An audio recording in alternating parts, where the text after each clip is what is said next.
সিদ্ধান্ত নিয়ে বসছেন আল্লাহর সাথে যুদ্ধ করবেন আর কতদিন।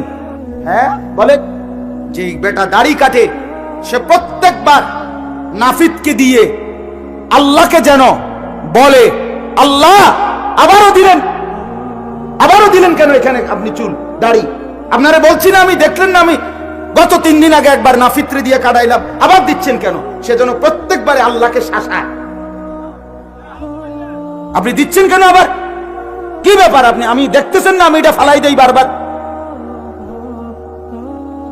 কথা বলেন না কেন সে তা এই যে দাড়ি বারবার গজায় বারবার উঠে এটা কে দেয় তো এই লোক কাকে কি বলতেছে কোন এ কারে ধমকাইতেছে কোন বলেন তাইলে আল্লাহকে না সে তো আল্লাহকেই বলতেছে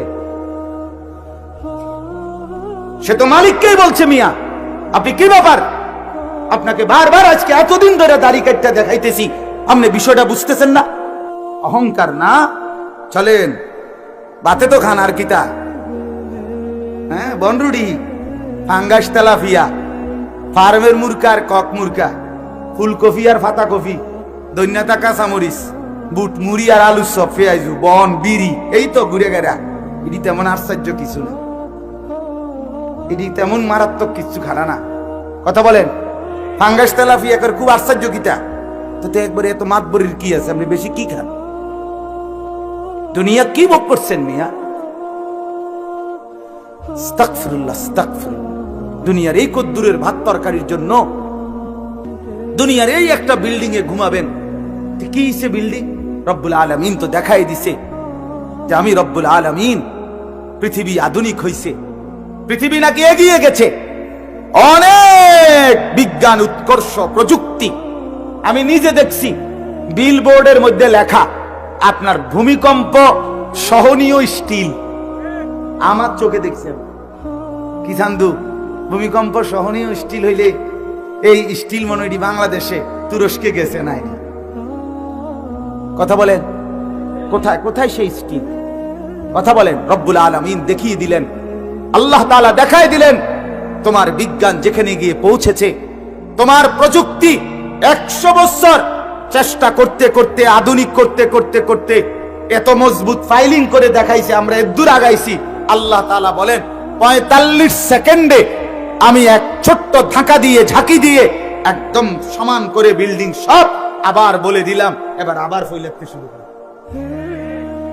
থুক্কু বুঝেননি আমরা গ্রাম দেশে আমনগর দিকে আছে কিনা জানি না আমরা লাকসাম আমি আমার বাড়ি তো লাকসাম তো লাকসাম নোয়াখালীর দিকে আমরা ছোটবেলায় এগুলো করতাম যে মারি মানে মারি মেরে থু দিয়া ফালাইয়া কইতাম থুকু মানে এটা শেষ আবার ফইলাত বুঝেন না মানে আবার কি ইদি বাদ আবার প্রথমতে শুরু কর এই রব্বুল আলামিন বললেন যে আবার প্রথমতে করো তুমি আগাইছো যে দূর মাতবরি আমি আবার সমান করে দিলাম আবার শুরু করো আবার ভাবো আরো মজবুত স্টিল আরো মজবুত লোহা আরো মজবুত রড বানাইতে হবে এবার আবার গবেষণা করো আবার 100 বছর আগায় আসাইলে আরেকটা ঝাঁকি দেবো তো সমান কাজে ক্ষমতা একমাত্র কার আল্লাহ বিজ্ঞান আগায় না প্রযুক্তি আগায় না মানুষ যে যতটুকু বিকাশ করছে এটা আল্লাহ বলে এটা আমি করে দিচ্ছি ওয়াখলুকুকুম মা লা তা'লামুন তোমরা জানো না আমি রব্বুল আলামিন কখন কি সৃষ্টি করব কখন কি দেব কখন কি আবিষ্কার হবে কখন সময়ের কি প্রয়োজন আল্লাহ বলেন সেটা আমি করে দিচ্ছি আমি সেদিনও বলছি যে আমরা এখন এই যে মোবাইল যোগাযোগের জন্য যেটা মাঝে মাঝে আমার চিন্তা লাগে আজ থেকে 20 বছর আগে 30 বছর আগে আজ থেকে 30 বছর আগে এই যে আমগরে এখন মাহফিলের দাওয়াত দেয় মনে করেন হিসাবটা মনে হয় যেন প্রতিটা মিনিট মোবাইলের উপরে চলে এ কদ্দুর আইছেন ওই যে শরীফ হে তো আপনার হুলুস্তুল তে হেরে একবার বললাম শরীফ ফত দিছি দেবপুরের কাছে আবার বললাম শরীফ কংসনগর নামাজ পড়ছি আইতেছি এই সর্বোচ্চ 10 মিনিট লাগবে না গজল গাও এর ভিতরে আমি আয়সা পড়ব তো আয়সা পড়ছি আবার এনে আসছি তাহলে এই যে মিনিট মিনিট মোবাইলের উপরে আমরা নির্ভরশীল এখন অথচ মনে হয় যেন এটা ছাড়া আন্দা হয়ে যাবো আমরা এখন, কিন্তু আজ থেকে 30 বছর আগে তারা চললো কেমন? তাহলে বোঝা গেল আল্লাহ তাআলাই সময়ের পরিবর্তনে কখন কি লাগবে সেটা আল্লাহই ব্যবস্থা করছেন, আল্লাহই সৃষ্টি করছেন, আল্লাহই মানুষের মাথার মধ্যে বুদ্ধি বিবেক দিচ্ছেন। অতএব উচিত আল্লাহকে ভুলে না যাও, আল্লাহকে ভুলে না যাও বাপ, আল্লাহকে ভুলে না যাও।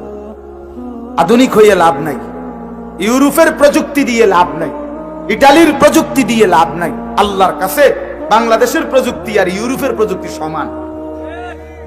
সমান কিনা বলেন না কেন? সমান সমান। আল্লাহ চাইলে সমান, এক সমান। আল্লাহ তাআলা পৃথিবীর সবচেয়ে দামি স্টিল আমি আল্লাহর কাছে কিছুই না, লোহা কিছুই না। আমার একজনের ছবি দেখাইছে মোবাইলে, আমার চোখ দিয়ে পানি চলে আসছে ওই ছবিটা দেখে। আমারে দেখাইছে যে এক ভদ্রলোক, সেই তুরস্কের, উনি তার হাতের মধ্যে 3টা বনরুটি আছে না, 3টা বনরুটি, 3টা রুটি হাতে। তো সে চোখের পানি ফেলে বলতেছে 45 সেকেন্ড আগে আমি 3টা বাড়ির মালিক ছিলাম। মাত্র 45 সেকেন্ড, 1 মিনিট না, 1 মিনিটেরও কম। 45 সেকেন্ডের ব্যবধানে আমার সেই 3টা বাড়ি ভূমিকম্পে ধসে গেছে। এখন আমি 3টা বনরুটি খুঁজে ভিক্ষুকের মতো হাত পাইতা এতক্ষণ পরিশ্রম করে ভিক্ষার মতো খুঁজে 3টা বনরুটি আমি আমার পরিবারের জন্য ব্যবস্থা করছি। মেরে মোহতারাম, আমার বন্ধু, আমার যুবক ভাই, সুস্থতা দেখে আল্লাহকে ভুলে যেও না। এক মোবাইল পেয়ে প্রিয় বন্ধু আমার আল্লাহকে ভুলে যেও। এক নারী তোমাকে, এক অসভ্য মেয়ে তোমাকে পছন্দ করে, কথা বলে, এর কারণে তুমি আল্লাহ ভুলে যেও, চরিত্র নষ্ট করে দিও। এক নারী প্রত্যেকের জীবনে আছে, এক নারীর স্পর্শ, এক নারীর সম্পর্ক যদি না হতো তো তুমিও তো পৃথিবীতে আসতা না। সেটা তো আপোষেই আল্লাহ তাআলা ইন্তজাম করছে। আল্লাহ বলেন আমি তো হিসাব করেই, ওয়া খালাকনাকুম আজওয়াজা, আমি বানিয়েছি তো জোড়া জোড়া করে, হিসাব করে করে। আল্লাহ তো বলেন আমি অপরিকল্পিত, অগোছালো কিছুই বানাই না, আমার কোনো কাজ অনর্থক নাই, এটা তো আমি এমনিই বানাইছি। ওয়া খালাকনাকুম আজওয়াজা, তাওহীদ সিরফ মেরি সিফাত। আল্লাহ বলেন একা থাকা এটা শুধু আমি আল্লাহর বৈশিষ্ট্য, আর জোড়ায় জোড়ায় থাকা এটা আমার সৃষ্টির বৈশিষ্ট্য। সুবহানাল্লাহ। এবার আপনারা সুবহানাল্লাহ কইছেন না? কোরআন শরীফে সুবহানাল্লাহ কোথায় কোন তো সূরা ইয়াসিনে আছে সুবহানাল্লাযী খালাকাল আজওয়াজা কুল্লাহা। এই যে সুবহান, আল্লাহ বলে সুবহানাল্লাহ, আমি তো সবকিছুকে জোড়ায় জোড়ায় বানিয়েছি। আপনি যেমন সুবহানাল্লাহ কইছেন, আল্লাহ কোরআনের আয়াতেও বলছে সুবহান।